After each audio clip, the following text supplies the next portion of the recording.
Hello, in this quick tip we're going to show you how to print for free using Lexis Advance. In the search box I have 18 USC 1503. I'm going to pull that up real quick. And when you pull up any document, on the top left side you'll see two options. The first is this little folder icon. That's going to allow you to save and manage your documents online. Right next to that you'll see the print icon, or the delivery options. Clicking on the little drop down next to that you'll see all of those options. So the first one we'll talk about is printing, but you can also email, download, or send any of your research to Dropbox. For printing, if you haven't done this before, the first time you'll want to come into this option here and choose New Settings. This is where you can either choose your attached printer, so that's a printer that a personal printer at your house that you're using.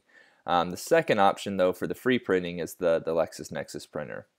And these printers are located in the third floor computer lab. If you walk into the room, they're directly to the left. There's two side by side that you can print to. So in this drop down, again, just make sure that you've selected one of the student printer options on the third floor computer lab. And from there, once you hit print, it's going to send your document straight to the Lexis printers, free of charge. You can be anywhere when you do print, so you can be at home, you could be, on the road, at school. It doesn't matter. It's just, anywhere you have an internet connection, it'll send right there. And if you're not on campus right away, we'll usually file it for you.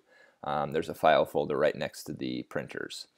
So again, once you've selected that, just hit print, and now that's going to send it to the Lexis printers. From that point forward, you can then just click on this little print icon. You don't have to go in and choose the settings each time. So now if you are doing more research, want to print again, it's saving that setting as the Lexis printer, so you can just hit this icon and it'll send it directly there.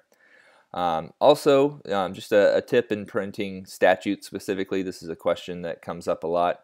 Oftentimes, if you're doing statutory research, you only want to print just this language of the actual statute itself.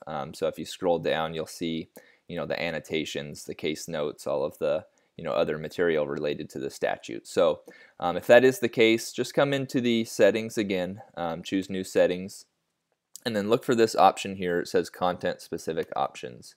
That's where you're going to see the Include Annotations option. If you've never done this, if you've never printed before, the default is this is usually checked, so it's going to include it. So if you don't want those annotations, just uncheck the box and then hit print. That's going to then just give you the language of the statute itself. And then hit print, and now if you did come back and you're doing more statutory research, it saves that option, so it's going to uncheck it automatically. Just so you know, if you did want the annotations, again later on, you'll want to go in and check that box again. But that sums up our free printing.